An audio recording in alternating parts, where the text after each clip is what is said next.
Over 15 years, the volunteers of the Popes Glen Bushcare Group, in partnership with Blue Mountains City Council, turned an environmental wasteland into a functioning wetland, on the way to becoming a Blue Mountains swamp community. Decades of erosion and runoff from unsealed roads around Blackheath Township had filled the valley with a silt flat 200 metres long and 50 metres wide. This was colonised by dense weed, particularly willows. Funding from the New South Wales Environmental Trust allowed the group to complete major naturalistic runoff control works, weed control and revegetation. Adaptive management, guided by a comprehensive monitoring program, was the key to success. Now I've got that much organic material mostly above the road base. So I've got to push them down relatively gently. Heat that's built up. Oh yeah, then I've stopped, but I wouldn't know what I've stopped on. Certainly decomposed organic. A log? Yeah, that's a bit of wood or something. So you find the road base and I'll have a Look, given its landform, I would have thought yes. You know, like you go over to Brayside, similar sort of west-east flowing stream, fairly flat graded stream. So it would have had a valley fill sort of type system here.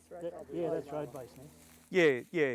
Because what you had is this big mound deposit of sandstone derived stuff off the roads and road base. A bit like a lava flow, Peter. It sort of comes to the front and then hits the front and lifts itself over it and then drops down on the other side. So you continuously get this long mound. And then you get a big stormwater event and it braids a stream for a few points. And then it takes sediment down to the end where it loses its energy and drops out again and then makes another mound deposit. So this is a big thing that's shifted with how they've managed this site, is they've sort of reinstated the stream as a riparian band and strengthened the attributes of that. But they've turned water to the side and it's this big offline wetland that's operating on the side. So you're getting some of the early characteristics of what would have been here are being reinforced. So we're sort of trying to reinforce good behaviour of the site and discourage the bad behaviour. You know, and some of that means we've got to deal with stormwater entering the site. What this is just a simple playing with apertures. So you've got a small low flow aperture on the side, which flows down to our wet detention pond, and which we actually drop our sediment out. This will flow when we get a surcharge. So once the water flow is at a point, the water queues to get in here, and then this then kicks in. Yeah. So very simple science. We don't want to complicate it with unnecessary mechanical elements. And we should tell you that this is either the 5th or 6th version of this structure. Yeah, the first structures that were built had sandbags in them or coir log structures. And it wasn't until, it's a bit like the Three Little Pigs story. You know, once we built the thing out of straw and sticks, and then we got to rock, and that's the sort of thing that your energy levels need.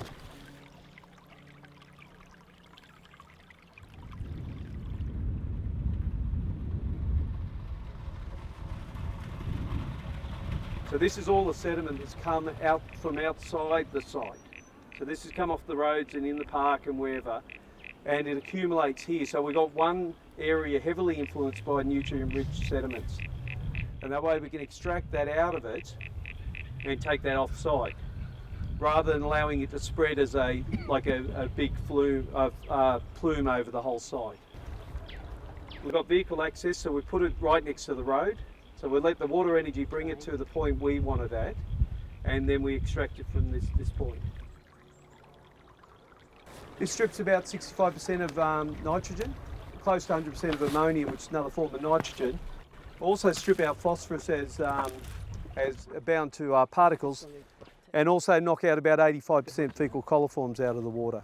So the water quality coming out of the back of that swamp system is significantly better than it comes in.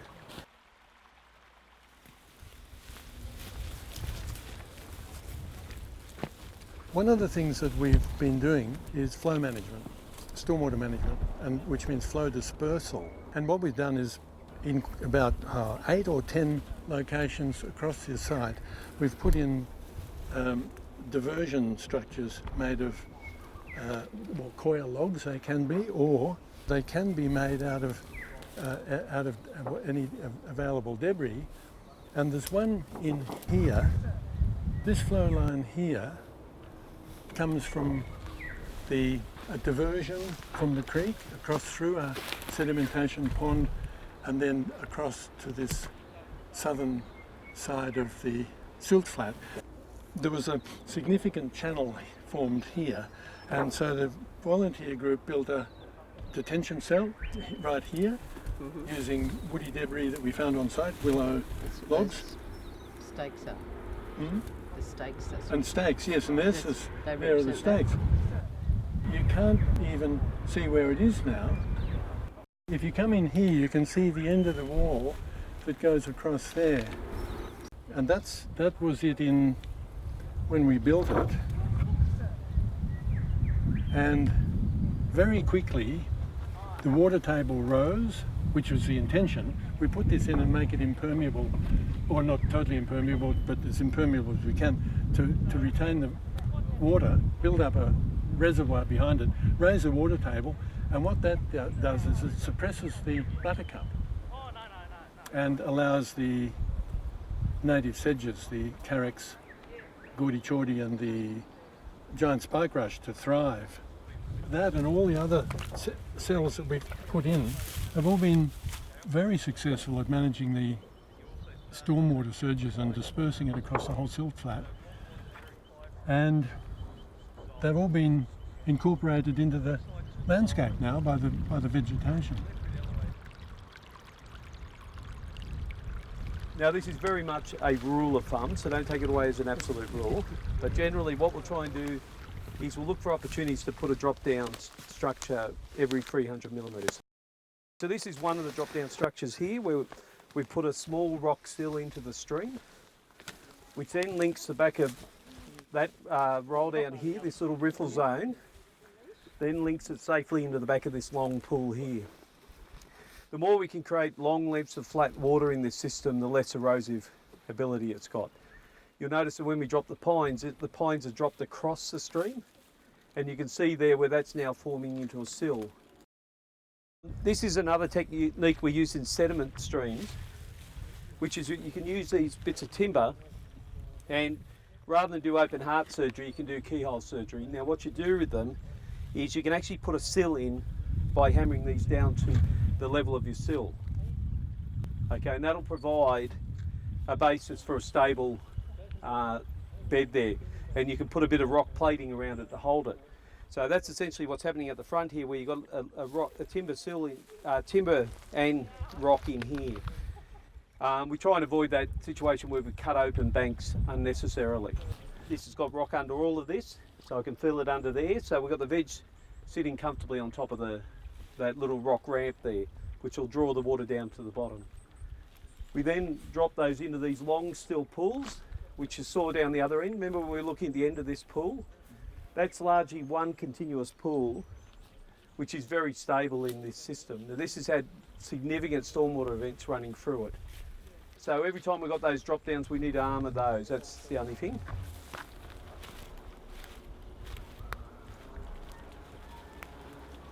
Once the flow control structure at the top started to work properly, the flows were mitigated.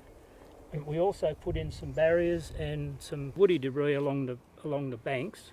They're porous, so they let water through, but they percolate and take power out of stormwater. Things have started to grow, including the buttercup. So the buttercup here is doing a job, and we're leaving it alone unless we want to plant into it. We're using woody debris that's on site. This here was a pond of a porous pond. In storm conditions, there was just a weak point in one spot, and there was a lot of channelization happening. So rather than try and rebuild our structure, which we didn't really need to, we've just put debris mostly in line, but also some across and some down. Because it's mostly willow and it's very light, we need to secure it. I like to just use the willow. If you can find a good bit, you can bang it into the swamp with a cross and hold it down. We've put some non-galvanised wire in, just with hardwood stakes just to secure it a bit. It didn't take much. You can't see it now. That's 18 months ago. Which is a signal to you that it's working worked. fairly well. If you're still seeing it exposed and it's getting scoured, because essentially you've got a solid flow going, surface flow going through like that, and what you're doing by this is you've got a series of flows going through the structure. So you've got a quiet space behind the structure rather than a channelizing event going on there. So these garniers in the background can really set themselves, and then you end up with situations like that where they're a pretty stable block of veg. The other thing is always try and avoid cleaning our systems out. Rough channels are good, smooth channels are not. Like if we're down the lower mountains, we're in those big Hawkesbury sandstone streams and in parts of Sydney, look, that's fine. But in these headwater streams up here in the upper mountains, they're full of debris, and they always have been. And some of the mistakes people make is because something's bouncing off a bank and it's eroding the bank, they take debris out of the stream. We then end up with a smooth, straight section of stream, and which isn't always desirable. And particularly an open channel, because if we haven't got any pools, there's nothing to really take that energy out of the water, it becomes a problem. The other thing that we've done here is put in what we call a ripple bed. I'm not sure what other people call it. This is ripple bed you're walking on. You find bits of stick poking up, and most of it's disappeared. You can only see the very, very top layer in some places. And again, it's worked pretty much how we wanted it to, which is to stabilise the surface and create interruptions and percolation in any stormwater that comes through. So what we've got is a network of generally across the contour. So timber's been placed across the contour, but it's also placed up and down the contour. So you end up with this mesh and cell of indents. So what happens when the surface flow comes over? What's that? It's not neat. We're not using No. using It's wobbly fairly bits of random line. and So what you have then is you end up with these little niches where you get water pooling in your network system of timber, and that allows for veg to establish in here. So what they're now doing is coming from behind and now planting into this to give it a long-term stable cover. The creeping buttercup, whilst we all know it's a weed, is actually not destabilising the site. It's not at this stage displacing other plants, so it's actually playing a role in the rehabilitation restoration pathway. So this is part of its recovery pathway. So again, that thing about trajectory of change, we'll intervene when the time requires us to intervene rather than go in early and start controlling this now. If you put armouring in, to tell you whether you've set your grades and set the system up well, you really need to have vegetation established on the armouring. And so if you're getting vegetation establishing weed or otherwise, it's telling you that you got your sort of mix right. If it starts re-eroding and it's not vegging up, well, you know that you haven't quite dealt with the problem. And it's interesting, the rock causeway down there is almost completely covered in Carex. So the grade's right and the pooling's there, it's taking some of the energy out.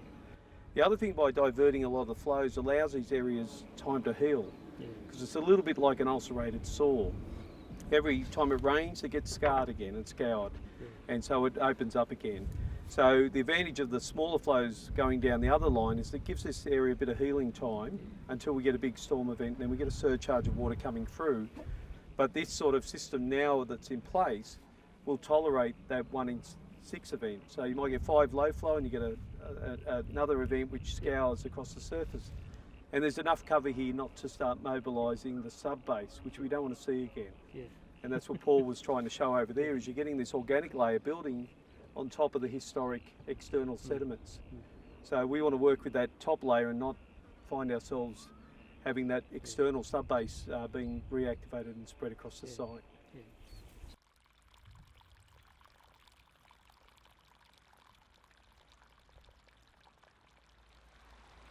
This silt flat terminates at a kind of a cliff, probably 3 metre high cliff, called a head wall.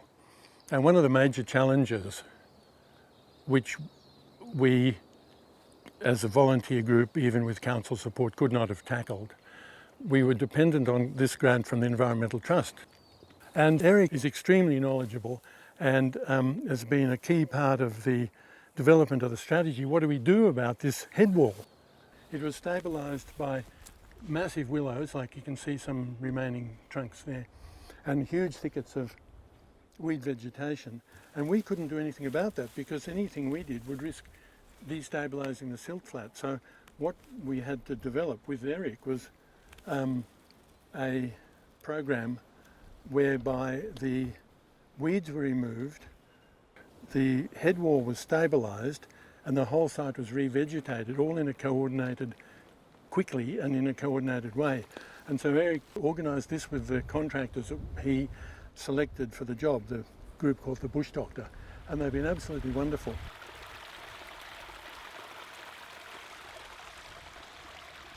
Now, streams are a little bit counterintuitive. They'll erode backwards when the flow's going forward.